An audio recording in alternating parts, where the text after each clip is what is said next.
here we have it. We're getting into the late stages of the event, of the qualifier. Games are going to start to really hit that breaking point now. Again, it's a battle for consistency. It's a battle for points here, ultimately.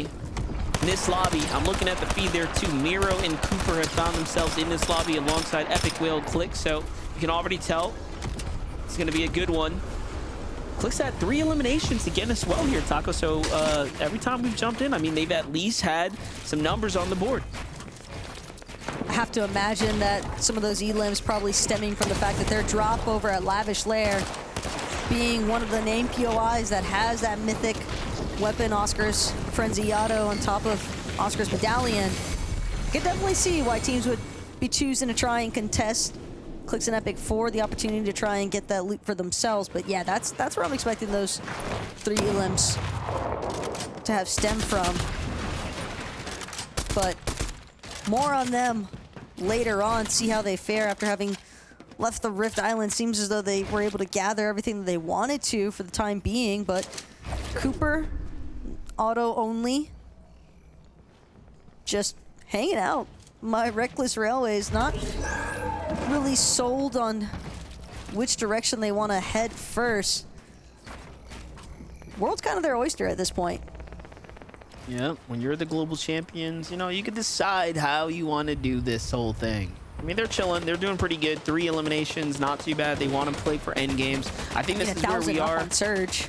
Yeah, I do feel like this is where we're gonna see teams start to pace out a little bit differently. We're gonna see teams, of course, try to do their comeback games, but if I had to guess, in the middle of this entire equation, there's gonna be some that decide to ease up a little bit, just try to maintain the lead, not necessarily force anything big. Clicks an Epic inside the top 20 there. Sharkman and Elsa slipped down after kick it off to a hot start alongside Bugha and Aviv. So a little bit of a trend there. We'll see if they can catch that tailwind again. However, we jump back in with Aaron and Chance. They have to make a rotate here, so not completely safe. They're going to give up the team fight instead of sticking around. I like the call here. I like the adjustment to play for zone now. This is smart. Yeah, playing for zone, especially given the circumstances. I mean, how many times have we seen teams just get picked off trying to make some of those later rotations? Even teams with the early rotations, depending on how you're actually utilizing the grapple blade or just your movements in general, seems as though everyone's kind of just keeping an eye out, trying to see if they can place a small edit, look for tags, whichever which way, or even just knock some full elims.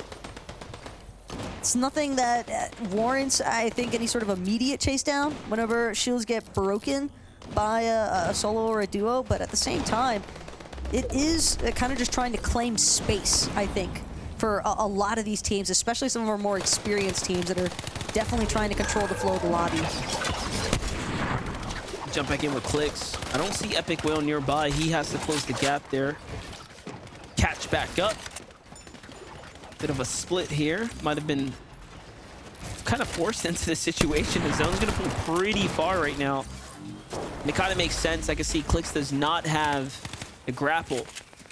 Meanwhile, Epic has Crash Pad. So some mobility on one side, none on the other. There it is. They end up connecting with one another. They're at 4 eliminations now, continuing to rack up on and off camera. Take a look at Pandy and how he's picking up some action here too. Double edit, trapdoor, caught and finished.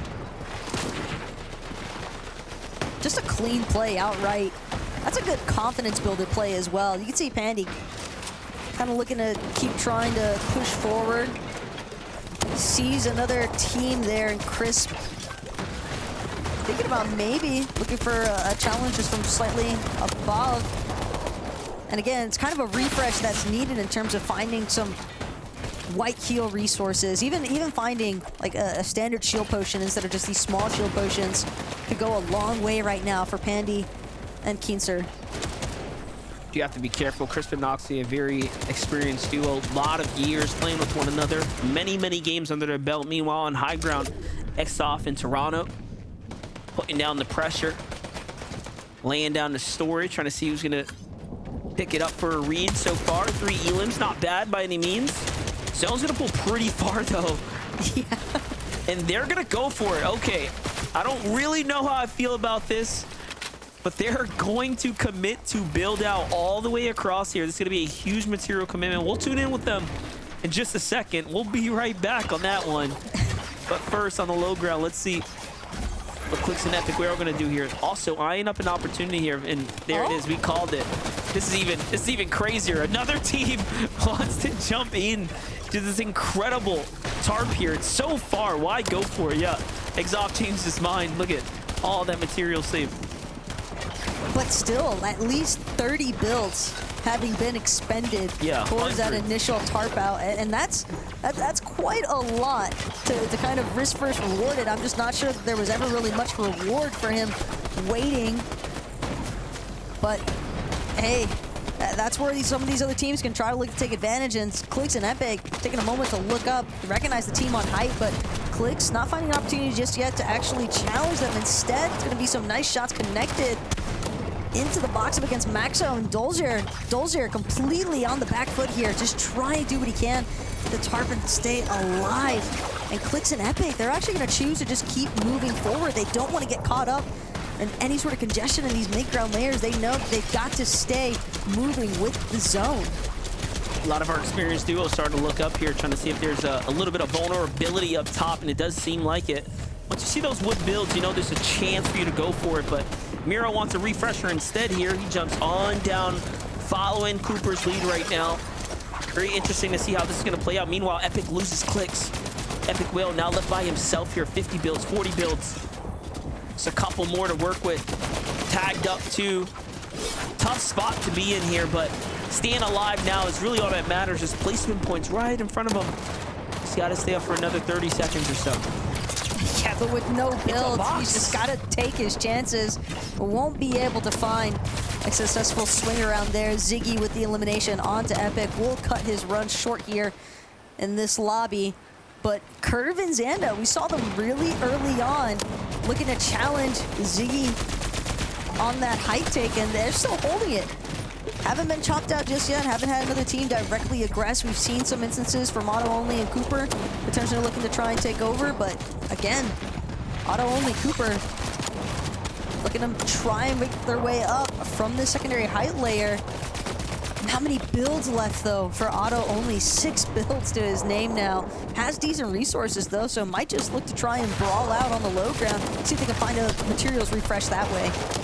I definitely respect it. Mero and Cooper getting active here, cleaning up house down low. A lot of mats to be picked up as well, so this is going to put them right back in the game here. Mero left behind though. Cooper's going to double back here, try to get a little bit of support going here. Catches one in the mix there on high ground. It was Curve and Xanda. Okay, so the big fight for high ground ends up working out, but this time they are now materialless. Just 4 elims. Mero gives up the high ground again, just playing ultimate low here, trying to rack up elims. It's working so far. He's at a big 7, but this is it. They're starting to gas out now. Cash gets caught.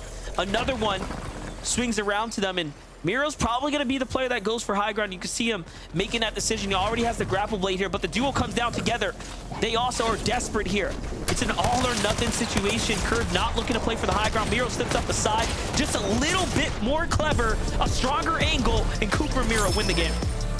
Cooper and Mero just knew that they had this one fully under control by the end there. Xanda and Curve just completely ran out of builds. They had to drop eventually. The way that that zone was pulling back over that hill, that loss of elevation just made it impossible for Curve and Xanda to try and stay upright there, but a wonderful challenge as well.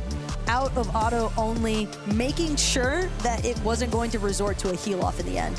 Couldn't come down to an heal off, not when they didn't have any, you know, grapple blades to work with. The Fear Boys were forced into a fight right here, but Mero, he reacted sooner before they made the move. He just probably sensed it coming and had a stronger angle, and just like that, they end up closing out with a 10 elimination win. Our global champions put up some big numbers there.